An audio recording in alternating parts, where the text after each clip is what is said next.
Revoltada, a médica interrompe o plantão para desabafar. Eu tô sozinha nessa porcaria aqui! Não posso fazer nada pelo excesso de pacientes doentes! E a secretaria, o governador não faz nada! Cadê o Dom Pedro II? Nós somos sobrecarregados! Eu sou diabética e hipertensa! O Dom Pedro II tá lá com médicos não atende porque não tem cama! Eu já tô de saco cheio, eu vou ser punida por uma boa causa! Eu me toquei, falei assim, pô, esse negócio de Olimpíada é sensacional, preciso usar como desculpa pra tudo. Então tudo que eu tenho que fazer agora é fazer pra Olimpíada. Você é pra Olimpíada. Tem coisa que tem a ver com a Olimpíada, tem coisa que não tem nada a ver, mas eu uso. Por favor, meu ego, não dê força ao prego. Tem a segunda maior PPP do Brasil, que é o Parque Olímpico. O Parque Olímpico está sendo feito 1 bilhão e tanto com recursos privados. Tem a maior concessão de saneamento do Brasil, que é metade do território da cidade, com recursos privados. E tem a maior concessão rodoviária do Brasil, que é a Transolímpica. Então, ao mesmo tempo que eu aumentei muito a capacidade de investir do governo, eu não tenho preconceito nenhum com o privado, não, entendeu? Vou mostrar para você um vídeo gravado por um médico durante uma cirurgia. Esse médico reclama da falta de material no maior hospital público do Rio Grande do Norte e protesta, informando que não tem fio para fechar o tórax do paciente.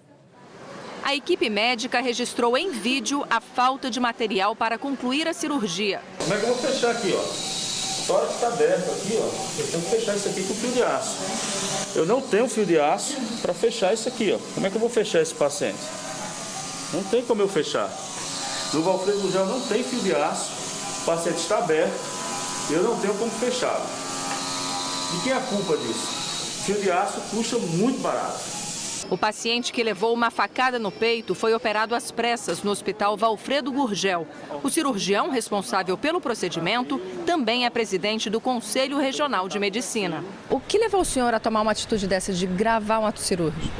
Olha, porque é importante que nós façamos o registro dessas coisas, porque somente assim você tem como provar o que realmente está acontecendo com a população. Nós agimos pelo princípio da necessidade. Nós precisávamos fechar o paciente e tivemos que usar um material inadequado por falta do fio de aço. No Hospital Valfredo Gurgel, são atendidos por dia, em média, 400 pacientes. É o maior pronto-socorro do Rio Grande do Norte. Quase 2 semanas depois da cirurgia, continua faltando fio de aço no Hospital Valfredo Gurgel. E não é só, também faltam antibióticos e remédios para pressão. Nós recebemos, num período de 12 horas noturno, 5 baleados e 7 esfaqueados. Agora, se esse hospital é voltado para o trauma e é o ponto final da rede estadual, imagine você o nível, o grau de ansiedade e estresse que os profissionais estão submetidos na linha de frente durante um plantão desse. A diretora do hospital diz que já tem o fio de aço. No dia seguinte, nós conseguimos emprestado, ele fechou com fio inadequado e atualmente o hospital Ao detalhar o corte, o governo assegurou que serão mantidos os recursos para programas como o PAC, de aceleração do crescimento, o Minha Casa Minha Vida e o Brasil Sem Miséria. Já os Ministérios da Saúde, das Cidades e da Defesa foram os mais afetados com bloqueio de mais de 12 bilhões de reais. O orçamento da saúde, por exemplo, caiu de 77 para 72 bilhões.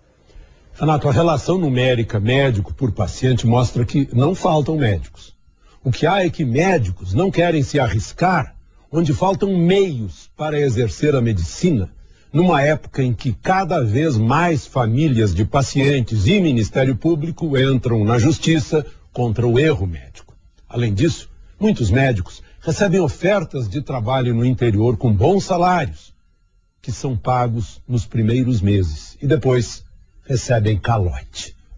Diante da incapacidade de administrar a saúde pública, os governantes preferem culpar os médicos, para quem não dão meios de trabalho.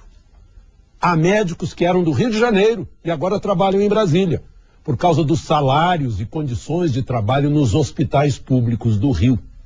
E o que acontece em Minas Gerais se repete em Brasília em escala maior. Em alguns hospitais públicos, 70% dos pacientes vêm de fora. De Goiás, de Minas, da Bahia, do Piauí, do Maranhão. O Hospital do Gama, onde nasceu Kaká, perto do estádio recém-reinaugurado, é um deles. Há 40 anos sem reformas, tem infiltrações, 2 das 3 máquinas de raio-x não funcionam, Não há tomógrafo ou mamógrafo, faltam médicos para um neonatal, mas sobram filas e fica difícil atrair médicos para um lugar desses. Prefeitos compram ambulâncias que já foram objeto de escândalo para transportar doentes para fora do município.